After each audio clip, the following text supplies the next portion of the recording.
Hello and welcome to Stand in the Gap, the program dedicated to identifying key cultural issues affecting our nation and the church in America.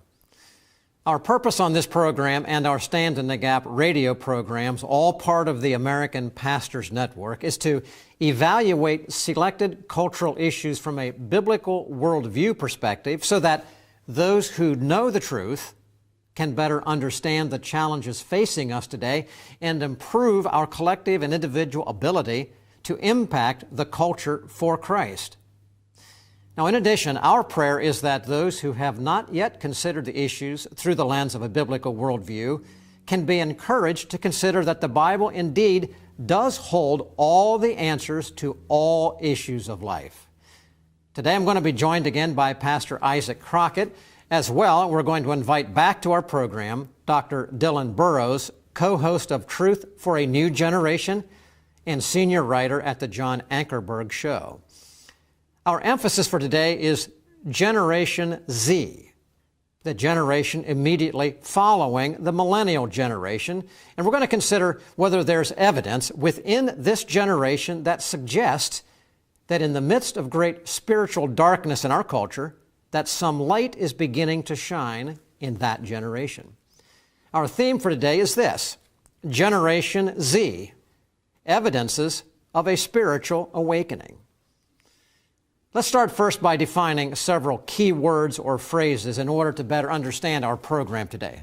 Now first, when I say a biblical worldview perspective, it's that worldview held by most of our America's founders. It's the worldview that underpins our Declaration of Independence, the United States Constitution, the understanding of justice and truth and the rule of law. It's in essence what many collectively refer to as the Judeo-Christian worldview. Now, these four pillars of a biblical worldview include the concept of God, creation, the fall, and redemption through Jesus Christ. Now, every person has a worldview, but for us on this program, what I've just defined is the worldview through which we examine issues on this program and how we personally view all of life. Now, secondly, let me define the Generation Z, because I think a lot of you would have questions about this, who the generations are. So it'll make more sense when we refer to Generation Z in this program when I lay out the things I'll go over right now. The generation of which I am a part, and likely a large percentage of you watching the program right now, are the baby boomers. This is the group born between 1944 and 1964, a 20-year spread. Those are people with now between the ages of 54 and 74, and they comprise a group of people in our culture of almost 76 million people. Now, Generation X is the next generation. This group was born between 1965 and 1979. They're between the ages of 39 and 53, and they comprise a segment of the population slightly larger than the baby boomers, 82 million. Now, Generation Y, or the millennial group, are those born between 1980 and 1994. They are those between the ages of 24 and 38, and they comprise a segment larger than Generation Z at approximately 95 million, and they right now, at this point anyways, represent the largest single voting bloc in America. Now, Generation Z, the one we're talking about today, is the youngest, but perhaps believed to be the largest generation of all. They're born between 1995 and 2015. They are now between the ages of 3 and 23. And according to research they comprise 25% of the population and believe that they may, in fact, be the largest number ever in the United States. Now, Generation Z is actually a designation given as a placeholder name for the youngest Americans. Today, we're talking about this youngest generation, many of whom are clearly children, still framing their opinions and view of God, of parents, of life, and are being hit from all sides with a worldview that leaves out God and morality, but are by research reacting to the confusion of their millennial parents and evidencing some conservative actions in their thinking. And with that, I want to go now to Isaac Crockett. Isaac, you are a millennial. You're in that group. Give me just a little bit of a view. We've talked more about the millennials having a 2 or 3% of the biblical worldview, and younger, they even have less. Why is it that as we become younger, it appears that we have less of a knowledge of a biblical worldview of God, of fall, of creation, of fall and redemption? Why is that, you think? Proverbs 22 talks a lot about this in verse 6. It says, train up a child in the way he should go, and when he's older, he won't depart from it. Psalm 1 talks about the blessed man and what he does. But just real quickly, if you look at it, the generation before us had 7% biblical worldview. Before that, 16%. In that same study, Barna says that only 10% of Americans have that. So we are just slowly falling away. And if you remember, the Ten Commandments and things like that have been taken out of the public schools. So we are the result of those decisions to distance ourselves from the Word of God. So you're basically saying, Isaac... Yeah, we're ignorant of the Bible. So you're basically saying that where we are is a trend that we have been experiencing for a long time, and now we're down with a generation that knows very little. Ladies and gentlemen, when we come back in just a moment, we're going to talk with Dr. Dillon Burroughs about this Generation Z, about where they are in their spiritual lives and really how they got there. Truth, flexible or permanent? The Bible, ancient history, or powerfully relevant? Culture, a reflection of enlightenment or warning signs? The pastor, commentator, or frontline combatant? Every day, American Pastors Network speaks to these questions where and when they matter. With hundreds of affiliate radio stations nationwide, a website and mobile app screening today's headlines through the twin lenses of the Bible and the Constitution, educating, informing, equipping. This is the American Pastors Network. The time is now to stand in the gap for truth.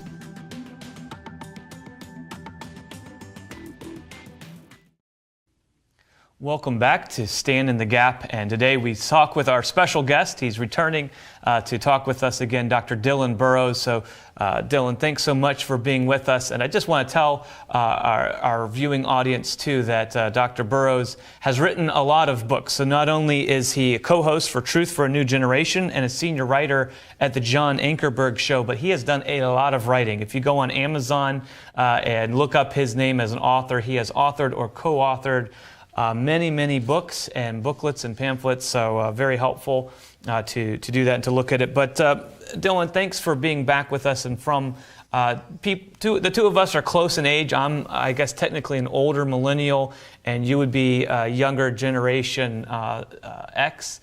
And we come from a similar background, but just kind of outside of each other's range. But we were just talking a little bit about millennials and now especially Generation Z and the biblical illiteracy, I guess you could call it, the lack of a biblical worldview.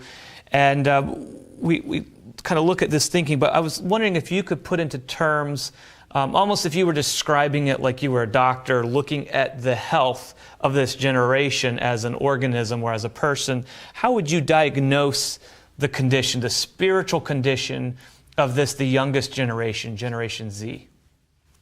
Well, if I could offer one diagnosis, it would be that today's teenagers are the most connected of any generation in history, but also the loneliest generation. I remember leading a youth Bible study a few years ago and mentioned having divorce in my family's background. And I asked people to raise their hand if they had experienced divorce in their family, and every single hand was raised. And these were churched kids in a youth group setting. You know, technology has not fixed our loneliness problem. We can have 1,000 friends on Instagram or on Facebook, but lack one person we can share a deep conversation with. So more than ever, a person who is willing to talk about faith, you have to invest in their life personally to get that open door to build that trust.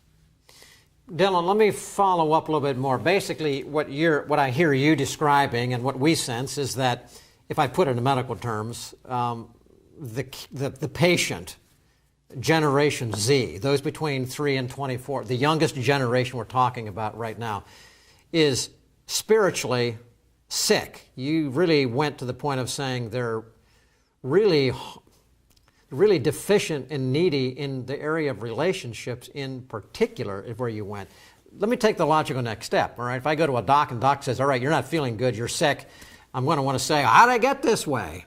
I want you to describe now, how has it happened that this generation has developed this diagnosis as you've given, spiritually sick and relationally weak? How'd they get there?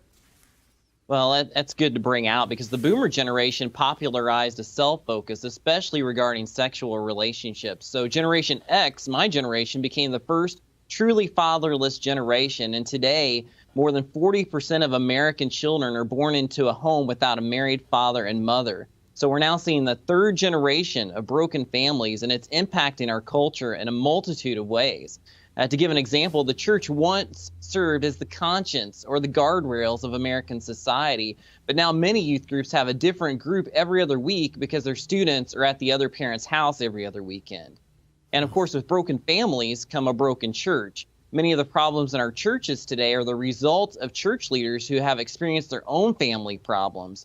And personally, I meet with young pastors today who lack a single mentor or father figure. They're just out there on their own trying to make it work without someone backing them up.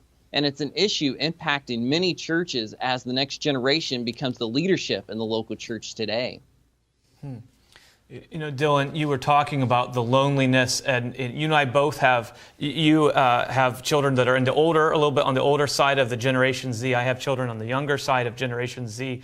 But, you know, I don't think it hits just Generation Z. I think a lot of millennial and other younger pastors are in that exact same thing. That's why here at the American Pastors Network, we actually have an initiative, Bridging the Gap, trying to work on that. But there are so many things hitting, and I think sometimes it's easy for one generation to look at the one behind them and say, oh, why don't you guys do a better job with this? Or to blame the generation that came before us and say, oh, come on, mom and dad or grandma and grandpa, your generation, you really messed things up for us. But the honest truth, Peter warns us in 1 Peter chapter 5 that Satan is very strategic. And sometimes our families, sometimes our churches have not maybe been strategically following God's word in a way to plan ahead. And in Proverbs chapter 22, where it talks about training up a child, it says that a prudent man foresees the evil and hides himself from it, but the simple pass on and are punished. And then it says, train up a child in the way he should go. And so could you maybe expound upon some of the dangers that are lurking around every corner? Satan is a roaring lion seeking whom he may devour, 1 Peter chapter 5. And so he goes, first and foremost, the lion goes for the youngest and or the weakest. And so we have just an acceptance of evil in abundance in our culture. We have a media that is pushing all kinds of perverted forms of family or lack thereof. We have an educational system that pushes it, even in politics. So could you maybe kind of talk us through what those results are in these younger generations? Well, that's a good way to put it, because on the family side, when there is a lacking parental supervision or church influence, the generation looks to one another as family. And this can be concerning because the result is generally not a biblical worldview, but a view that reflects our culture. And we have tremendous information at our fingertips, yet lack the discernment to wisely navigate life as a young person. And on the church side, pastors and church leaders are often hurting as much as those in their church. They feel like they can't let others know their real struggles and keep this Instagram lifestyle up. And it leads to unhealthy expressions in different forms in their own lives. And silence in the pulpit is one problem, but I'm shocked at how many church leaders and youth leaders personally struggle with pornography or even openly proclaim how much they like certain shows or movies that are filled with immorality. We need an awakening among students in Generation Z, but it's also a need in our homes and in our churches. That's really the core of where the change needs to take place. And Dillon, I want to follow up with you on that because I think we're in a good direction here right now. Isaac kind of set it up. The media, the culture, we can describe it as the devil. Jesus describes it as wolves, disciples going out into a climate of wolves. But we know that these things are hostile to Christian life and Christian living, and certainly, as Isaac said, our children are very vulnerable. But a lot of people would look and say, these things are happening because evil is so strong. But you also mentioned there about our churches, our pulpits, and you used the word silence. I want to ask you to kind of balance it a little bit there with Is it more the silence and the ineffectiveness of living the Christian example and what God says that drives where we are? Or is it, are we just now come upon an emboldened evil? Work that out, because these two have always existed from the beginning, and I just want people to be thinking clearly here about how do we get to where we are? Did we go silent on the truth and then evil came up? Or has evil come up and truth has become more silent? What do you say? Well, and that's a good comparison and contrasting type of situation, but really it's a both-and situation where you see evil on the increase, but you also see many who should be speaking out against that evil being quiet about it, being silent about it, or acting like it's not a big deal. And so when young people see the older generation or their influencers, their pastors, their parents, their coaches, their teachers say, oh, it's not a big deal, or they live in sin themselves, it doesn't look like it's that bad for them to partake in their own lives. So when you lack that mentoring type of situation, that one generation to the next, like 2 Timothy 2:2 talks about, you're going to see those kind of problems. And that's why for Generation Z and younger, if we want to see change taking place, we have to do our part in setting an example with our own lives and then invest in that next generation instead of blaming them or saying it's their fault. We are the ones who have to take responsibility to step up and get involved. Dillon, we're going to go into that specifically in our next segment, but I wanted you to wrap up this segment now by really sharing with us what you are finding. And that's really our theme. Are there evidences of spiritual awakening within this youngest generation? And if so, how do you quantify it, and how are you making the claim that it is or it's not? What do you tell us? Yes. Well, it can look dark and gloomy out there, but when you actually talk to students and you get beyond the media hype, I see three things that are really positive. And one is what I call the shrinking middle. And by that, I mean in the past, people would at least say they're Christian or act Christian, but now it's just as popular to say you're not a Christian or you're into some other religion. So the people who say, I'm a Christian as a teenager, it really means something for them, and they're really living out their faith. So there's less cultural Christianity, and I believe that's a good thing. But a second sign I'm seeing is the shift among Generation Z that is from talking to doing. No longer are they content to show up at a camp or a Bible study or play laser tag and play video games and eat pizza and goof off all the time. They want to go out and feed the poor. They want to go out and help the sick. They want to go out and do something. And volunteerism in this generation is up overall, but when we can incorporate that as part of our spiritual life, it makes an impact that has both social and spiritual impact. And then a third thing is there's a stronger correlation now between the person and the message. So when you see a pastor who's involved in a scandal, that not only hurts the church, but it hurts the believers who are looking for leaders. It hurts those on the outside who are looking to the church for help. And if you can personally be an influence that lives out your faith consistently, it has an authority that's stronger than any media, that's stronger than any message, any movie that we can pour into a student's life and make a difference that changes eternity. Ladies and gentlemen, we're talking with Dr. Dillon Burroughs today, and we're talking about the Generation Z, the youngest generation. Many of you watching would have grandchildren in this generation, perhaps. As we look at them, what are you thinking about them? Are you invested in them? We're going to come back in just a moment, and we're going to talk about how we, those who are watching, parents, grandparents of Generation Z in particular, can help to kindle what Dr. Burroughs is talking about are evidences of light, a desire for truth, a desire for authenticity. How can we help them, this next generation coming up? We'll be right back. Stand in the Gap is produced and recorded in the studios of WBPH Philadelphia, positively different television. To watch archives of this program, go to WBPH.org.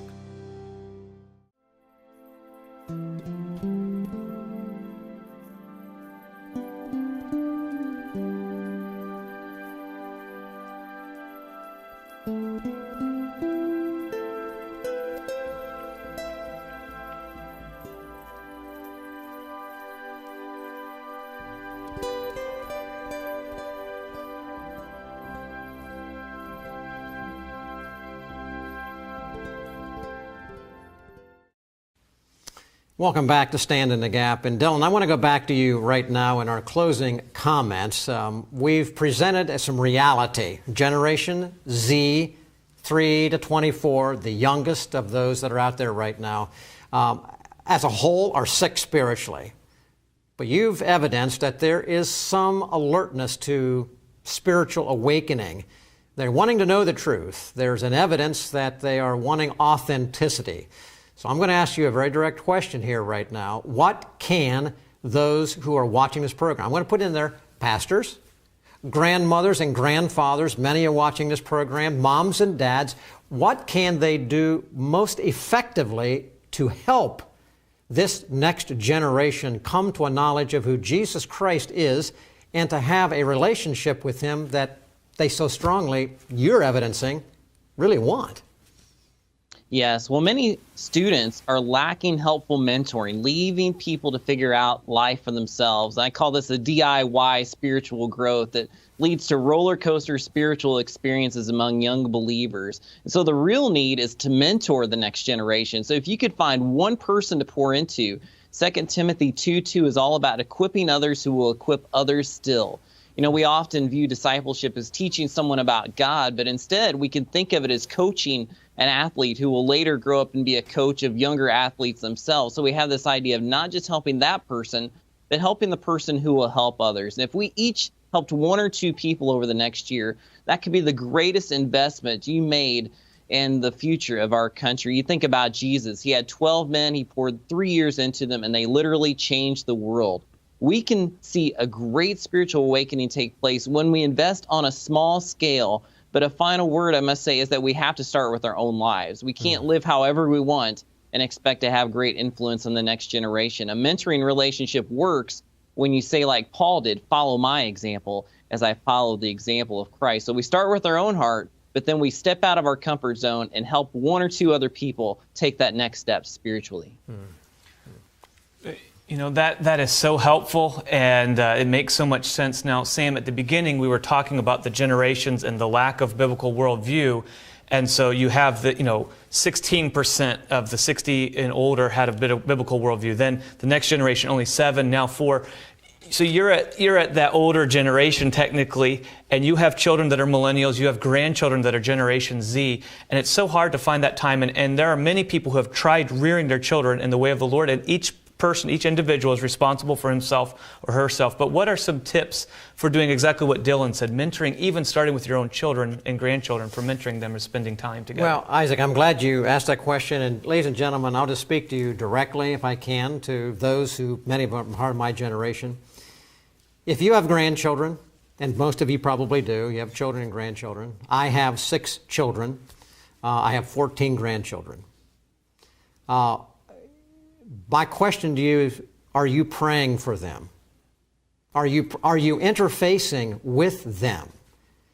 Moms and dads, you have a relationship to encourage your children to come to an early knowledge in Jesus Christ, but you have an obligation to live before them a life of holiness and righteousness so that they actually see that there's something to this thing called Christianity and a life of believing in Christ. But grandma and granddads, you may think, I'm going to again talk to you as a grandfather. You may think your job's done when your children are raised. They're not. The biblical principle is fathers to sons to grandsons. Perhaps mom and dad, grandma and grandpa in particular, you may have a greater opportunity to influence the lives of your grandchildren, perhaps even than their parents. You have an obligation and an opportunity. I would encourage you, remain engaged until God takes you to glory if you know the Lord. Focus on your grandchildren. Let them know your experiences of your walk with God. Hopefully you have a walk with God. If you don't, get one. But if you do, share it and what God has done for you. It will give your grandchildren more hope and more instruction than you can imagine. Why does it work? Because that's God's model, and God's model always works. Well, thanks for being with us today on Stand in the Gap. We're glad that you're with us. And again, I encourage all of you who watch this program, and we're so glad to hear from people all across the country. Take just a moment.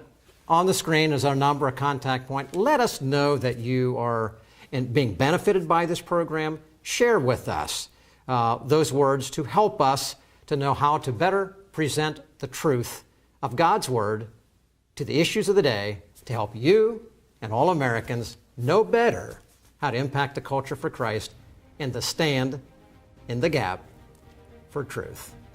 God bless you, and we'll see you back next week on this same program, Stand in the Gap.